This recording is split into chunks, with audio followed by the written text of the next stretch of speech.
This is Tank's Vlog for April 21st, 2018, wrapping up today in sports. Uh-oh, LeBron's team's in trouble. Ha, ha, da, da, da, da, da. The Indiana Pacers had rallied today from a 17-point halftime deficit to beat LeBron James Cavaliers. I might as well just start calling them the Cleveland LeBrons because there is nobody else on that team that's helping right now. Nobody. I mean, well, it's obvious LeBron's gone at the end of the year. And it looks like everyone else is checked out too. And what a performance tonight. What a performance. I mean, Bojan Bogdanovic scored a game-high 30 points. Basically started shutting down LeBron in the second half. Cavaliers scored just 12 points in the third quarter. And Indiana now has a 2-1 series lead. LeBron's never lost the first round playoff series. But right now, things are not looking good for the Cavaliers. If the Cavaliers are going to win this series and get to the conference finals again, get to the NBA finals again, somebody else besides LeBron has to come up. Yes, one man can't beat five. Today, the Washington Wizards, after losing the first two games in Toronto, they came out strong. They beat the Raptors 122-103. You kind of got to expect that. Good game by John Wall with 28 points, 14 assists, and 6 rebounds. So, Game 4 will be the key in that series to see if that's going to be a long series or a quick series. And the same is true for the Milwaukee Bucks, who blew the Boston Celtics off the court today. 116-92 win. Chris Middleton had a big game, 23 points, 8 rebounds, 7 assists. So the key there is also going to be what the Bucks do in Game 4.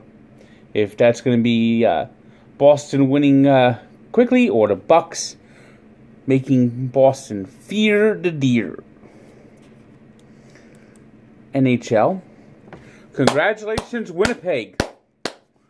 For the first time since 1987, you have a team that's won a playoff series in the NHL. The original Jets moved to Phoenix in 1996, and they were without a team for a long time. And this Jets team was once the Atlanta Thrashers. They never won a playoff series either. So it's the first playoff series won by this franchise, the Thrashers / Jets, and the first one by the Winnipeg Jets since 1987. They need their history back. They really need their history back. What is Arizona doing with the Winnipeg Jets history anyway? Do the right thing. Give the Jets their history back. And, of course, that means giving them back that documentary, which was on YouTube. I don't know if you've ever seen this thing. It's the weirdest, most trippiest thing I've ever seen. It's called Death by Popcorn. Like some Winnipeg fans put this together about 10 years ago. It's one of the weirdest things you would ever see on the internet. And there's a lot of weird things on the internet. Thanks, vlog included. So the Jets are flying on to the second round. And they don't know who they're playing yet. Because the Colorado Avalanche have now taken the Predators to a Game 6. Predators scored a fluky goal by Nick Bonino in the third period, but Colorado came back with 2 goals late to win the game 2-1. The big story there is Andrew Hammond, who just stood on his head, stopping 44 shots. The only goal that he allowed was a weird shot off of Nick Bonino's skate, which was it's questionable if they want to call it a goal or not. I don't think it should have been a goal. He should have had a shutout. Also staying alive is the Philadelphia Flyers, who rallied to beat the Pittsburgh Penguins today 4-2. So they'll be going home for a Game 6 like the Avalanche. So things are starting to heat up in the NHL. Hopefully the Devils can get to a Game 6. Come on, Devils. Come on, Devils. Come on, Saturday. Go down to Tampa, steal one, and bring it back to Newark.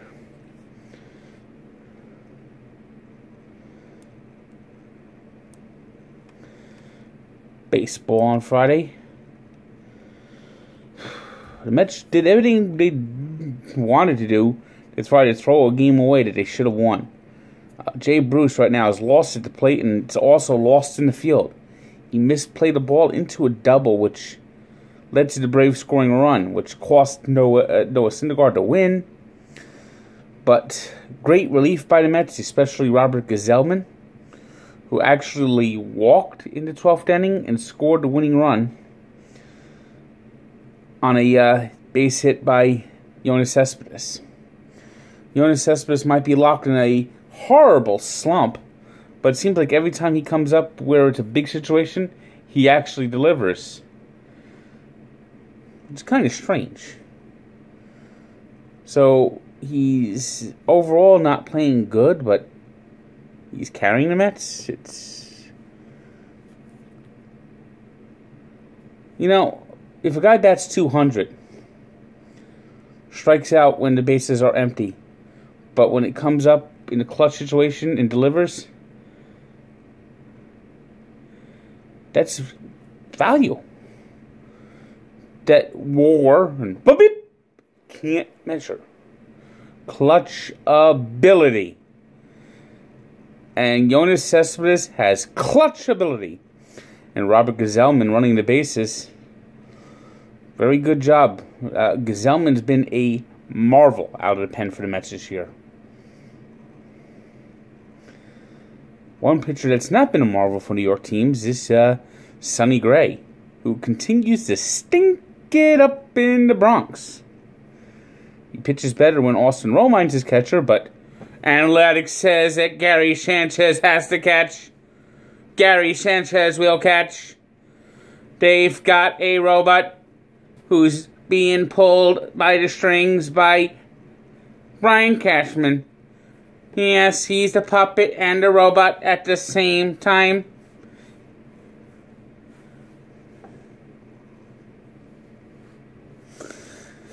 Yankees lost the game 8-5, dropped back to 500, 9-9. Pretty soon they're going to need a telescope to see the Red Sox, who just continue to steamroll everyone as they beat the A's 7-3 and are now 17-2. See, the Yankees chose an announcer to be their manager. The Red Sox chose a coach to be their manager.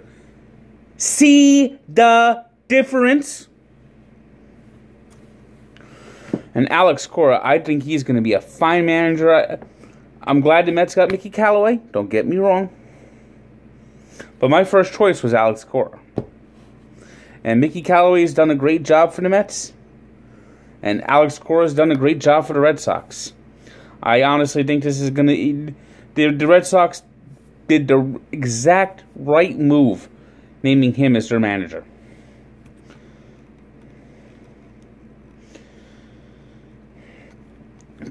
San Diego Padres have never thrown a no-hitter. Tonight, they came 4 outs away before a ball got misplayed in center field. And you know what? That was the only hit that was allowed by Tyson Ross and the rest of the bullpen. Oh, San Diego. But the Padres managed to win the game, winning 4-1. Diamondbacks booted the ball around in the 9th inning. But the Diamondbacks still off to a good start at 13-6.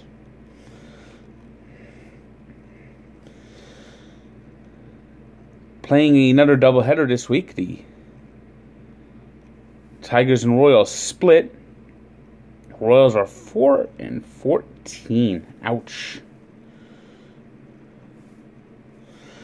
Orioles beat the Indians 3-1.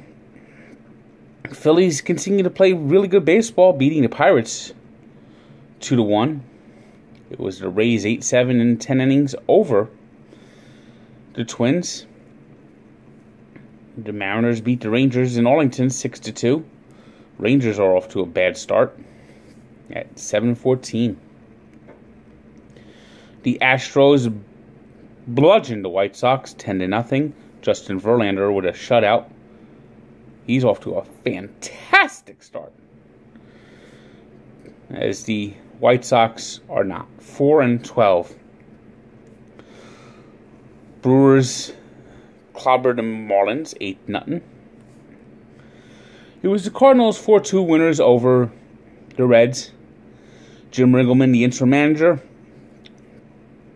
no more successful than Brian Price, as the Reds dropped to 3-16. It was the Cubs rocking Colorado 16-5. The Giants beat the Angels 8-1, and the Nationals beat the Dodgers 5-2 in a duel between Max Scherzer and Clayton Kershaw. Scherzer off to a good start, 4-1, 1.36 ERA. Clayton Kershaw has not gotten the support he's needed.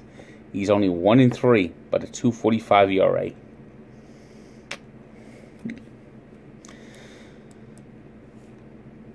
The 3 stars of the day are Andrew Hammond with his 44 saves, and that marvelous performance in Nashville to keep the Avalanche alive. Tyson Ross and his near no-hitter for the Padres. And Connor Hellebuck, who had a 30-save shutout for the Jets as they advanced in the playoffs.